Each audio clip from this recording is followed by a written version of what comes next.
Hello, wonderful people. Thank you for joining me today in the Mermazing Mermaids Hop from Handmade Happiness. That is a Facebook group started by Courtney Creamer. I'd also like to thank Lisa Cmay Wolfe for hosting this hop. There I'm showing you some of the supplies that we'll be using today. They range from Brutus, Monroe, heroarts, as you can see there. That is the frameless die and the mermaid and cut die as well. I'll have everything listed in the description for the supplies. That's also a t-shirt die from heroarts as well. I used the MFT Replenishments translucent vellum, and I used StazOn to stamp this beautiful mermaid onto the vellum. And I'm going in with the I think it's G17. Like I said, I will have everything listed below, and also I believe I have the colors listed on the screen as well. I'm just going in and I'm coloring the little seaweed things that are through the mermaid's hair. I'm going in with the lightest color here, and then I'll go in with the deepest, and I'm just putting in little areas that would be shaded darkest in the edges there. So you can see I'm kind of taking a look now and again to make sure that it looks pretty good. It came out like a stained glass effect, which is really cool. I did fussy cut her out, and I did add a piece of white cardstock beneath her. What I'm doing here is I am coloring her on the opposite end, because when you use StazOn ink pad, it does come off with alcohol, and since Copic are alcohol markers, the black would have just smeared everywhere. So part of my thought process was I wanted it to look like stained glass, so I needed something translucent, hence the vellum. So I thought, well, the best way to do that is just to color the other side of the vellum so the black lines remain intact. So there you go. There's a little bit of information there.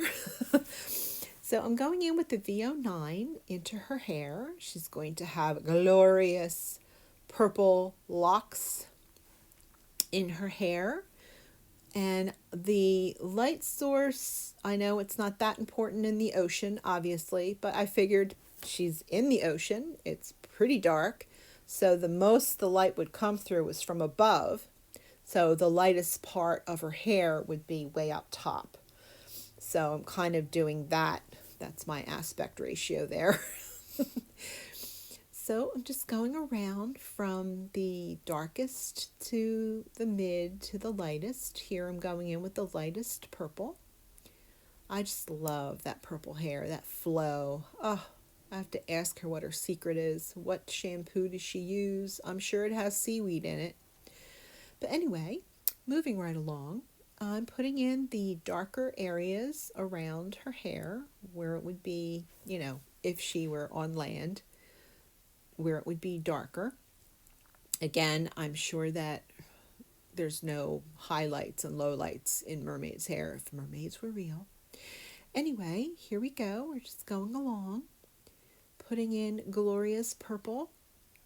And I believe I'm going in with the mid-tone at this point. And we're going all the way around, and we're just going to kind of fill in certain spots that I may have missed and kind of blend together the various hues, the mid, the dark, the light. I'm going in with green again. I believe it's the G17 or YG17. Again, it's on the screen. And I'm going and just finishing up the little bit of seaweed in her hair. Now I'm going in with the BG colors, and I am filling in her beautiful mermaid tail. Isn't that gorgeous? I love the way it curves around, and then the tail part kind of swoops up on one side and swoops down on the other. It's just so pretty. She's a really lovely mermaid. I do have to say heroarts does a fantastic job on their stamps. So I really enjoyed doing this so much. She's so pretty. So I'm going around with the BG, I believe it's 13, and I will come in later with I believe this is the mid-tone. So I'm going to come in with the lightest tone here, which is BG11. I'm just going to go and kind of fill in here and there. And just give it a nice, I guess, more of a rounded appearance. So it has some dimension to her. And I'm just going to go with the chisel nib to sort of add little dots and dashes all around. Because like I said, it is vellum and it does move, the alcohol does move around a bit. So it will have like a stained glass effect once I show you at the end. And I'm going in with the BG11 again, which is the lightest color I'm using. I'm just going to fill in the various areas of the tail end there. I guess it would be the tail fins. I'm going also in with her little shells. Get it nice and colored in and pretty. I believe I used BG13 for the shells on her chest. And I'm going in as the mid-tone with the BG13 on the tail as well. I'm just filling in areas that would have a little more shadow cast in them. And just kind of give it, you know what the rule is, right? You have to give it dimension to give it the appearance that it's a 3D object. So here we go. We're just filling it all in, making it pretty. I'm coming in now with the BG72, I believe. I'm just filling it in. I believe I think actually it's 53, if I'm not mistaken. It is the BG53. I'm just going in and just carefully putting in very small amounts of the deepest color just to give it more dimension and some more depth and color. And I'm just going to go all the way through, and then I'll come back in with the mid-tone to kind of blend it all out. I love that one fin in particular because it has like a little bit of a twist to it. So it kind of undulates around, and it just imagining it in the water, flowing in the water and just moving to and fro with the movement of the water. It's just so pretty. I just, that's what I think of when I was coloring this in, and now that I'm watching myself coloring it in, it's kind of relaxing to me. I enjoy coloring, so it relaxes me. A little bit about Handmade Happiness. We are a Facebook group that Courtney Krieber started, and we really are encouraging, and the women are talented and just do such great work, and you're going to enjoy this hop. They all have so much talent.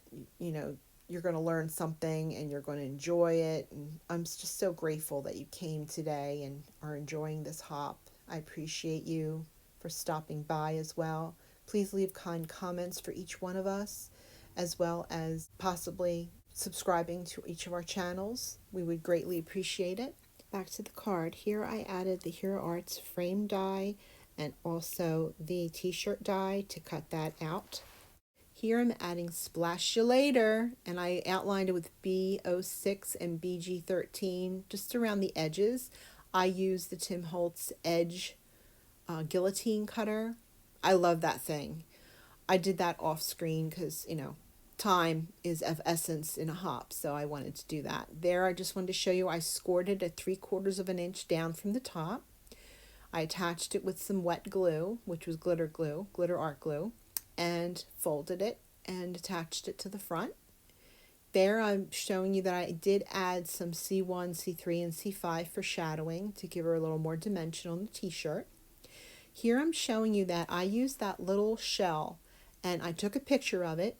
I used my laser printer to print out the picture of the shell, and I took an 8.5 by 6.5 inch piece of Nina cardstock, and then I scored it at 4 1/4 and 2 1/8.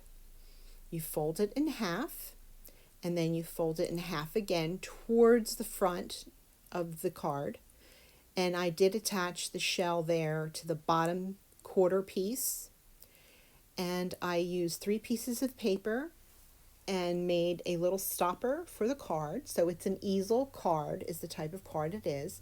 I added Velcro there, and also initially added it to the back of the note card and then pressed it upon the shell there on the front of that card. So it's like a little note card, and you can pull it off and give it as, you know, in your little gift bag, and then you can show them, hey, here's the card that goes with it, and you just attach it back to the front. So it's kind of dual purpose. Here I'm showing you I put 3 pieces of paper together to form the little stopper there. And it just says, long time no see in the sentiment. So thank you so much for joining us today. Please go and to the rest of the people that are in the hop. They're wonderful creators. Thank you for joining us today. Blessings to you all. Bye-bye.